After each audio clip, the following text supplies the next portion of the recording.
Hoje nós vamos falar sobre algo muito importante, que é a logística reversa.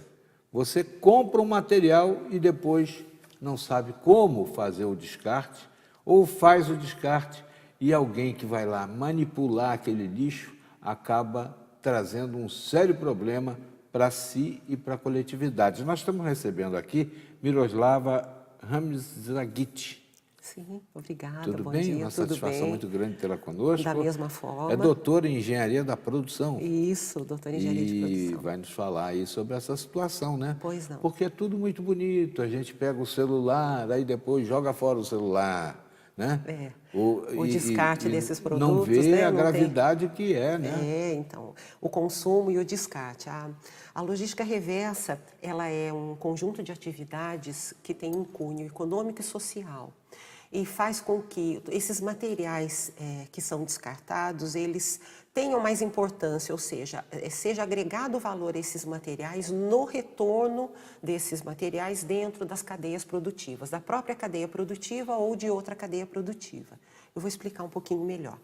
Com o advento da Revolução Industrial, a sociedade, o mundo teve conhecimento de um fluxo que a gente chama de fluxo tradicional. Então, com a Revolução Industrial, a produção de bens, o crescente consumo que aconteceu há mais de um século e veio se desenvolvendo no século passado. Materiais descartáveis. Né? Sim, materiais que podiam ser descartados ou de forma adequada, mas as empresas acostumaram a sociedade, os consumistas, né, a comprar esse produto. Então, a gente tem a natureza, todos os materiais que são usados para todo tipo de produção.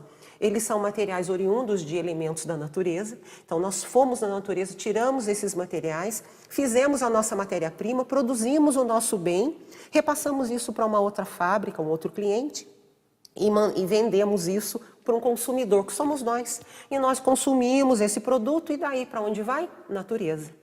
Então, a gente chama isso de fluxo linear. Sai da natureza e volta com descarte da maneira que ele está para a natureza. E nós fomos acostumados a isso durante muitos anos, durante mais de um século.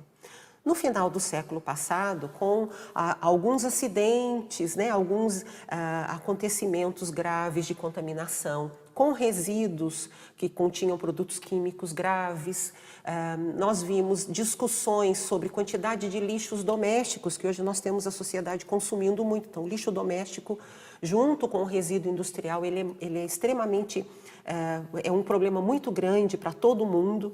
Nós vimos países de primeiro mundo mandando esses lixos, né, de industriais e lixos domésticos para países de terceiro mundo. Então, toda essa visão, toda essa discussão, acontecimentos mundiais de discussão desses problemas, como a Agenda 21, né, na Rio 92, que teve depois a corroboração pelos países da assinatura dessa agenda em 2012. Nós tivemos, 20 anos depois, um novo encontro. A Conferência de Estocolmo, na década de 70, começou a discutir isso. Sociedade, empresas e governos começaram a se preocupar com esse lixo que estava sendo gerado.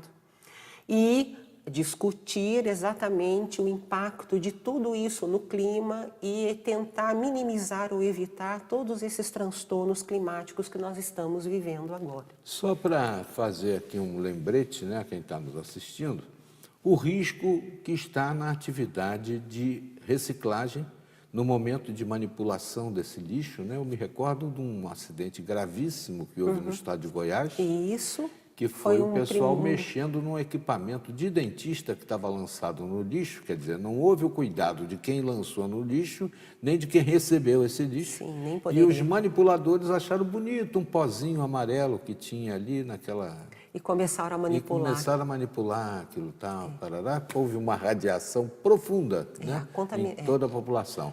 De repente, aqui no Brasil também, lá na área de Irajá, houve uma troca de transformadores e a população começou a usar o óleo que tinha no transformador para fazer comida, fritura. Quer dizer, é um negócio de doido que ninguém cuida na hora de descartar as coisas também, né? Em 2010, o governo brasileiro ele criou o Plano Nacional de Resíduos Sólidos, a Lei 12.305, aonde procurava sedimentar, concretizar essa ação para se evitar exatamente isso. O governo deu até 2014 para que as empresas e os próprios governos municipais e estaduais se adequassem ao que esse plano nacional determinava. Então, uma das alternativas seria disponibilizar, prover o próprio governo, mesmo que fosse municipal ou local, viabilizar condições para a população fazer o descarte adequado desses materiais. Então, esse fluxo reverso, a inversão, ou é logística reversa ou logística inversa, ao invés da sociedade, da população, descartar qualquer tipo de produto que poderia ser reaproveitado, contaminante ou não, na natureza, nesse fluxo tradicional, faria um fluxo reverso, uma logística reversa, reintroduzindo esses produtos. Existem produtos que as pessoas não sabem aonde vão colocar. Imagina que nós temos um computador em casa, né? Nós tínhamos no passado, agora nós sabemos onde colocar. Nós temos um computador em casa e esse computador, ele quebra, ele estraga, eu não sei o que fazer com aquilo, ele não funciona mais.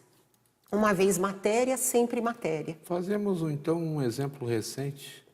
A televisão modernizou, passou o sistema HD isso. e muita gente ficou com modelos antigos em casa.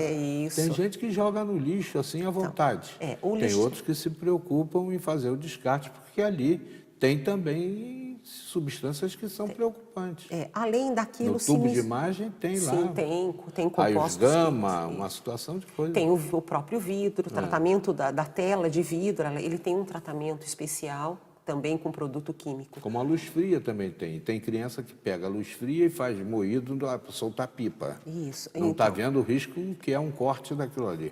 Os lixões a céu aberto, eles são muito graves, porque há uma mistura de todo esse material que fica jogado ali e a gente não consegue depois, com o passar do tempo, e não precisa ser um tempo muito longo, não, avaliar o quanto aquilo se misturou e quanto aquilo contaminou solo e lençóis freáticos. Professora, a gente está vendo agora, né, uma rede de farmácias aqui em Pinda que tem umas caixinhas que entrega às pessoas para descartarem pilhas. Sim. Né? A pilha tem mercúrio, né? Tem substâncias graves. E as baterias também. E o que é possível fazer com essas pilhas que são descartadas na política reversa? Mas eu vou lhe pedir para a gente avançar no tema na volta da entrevista. Professora Miroslava Hamzagic, que é uma especialista, né, nessa situação da logística reversa e é doutora em engenharia da produção. Volta com a gente já, fica prestando atenção que você pode estar aí com coisas contaminantes em casa e não sabe onde vai colocar, ela vai ensinar direitinho. Já, não saia daí.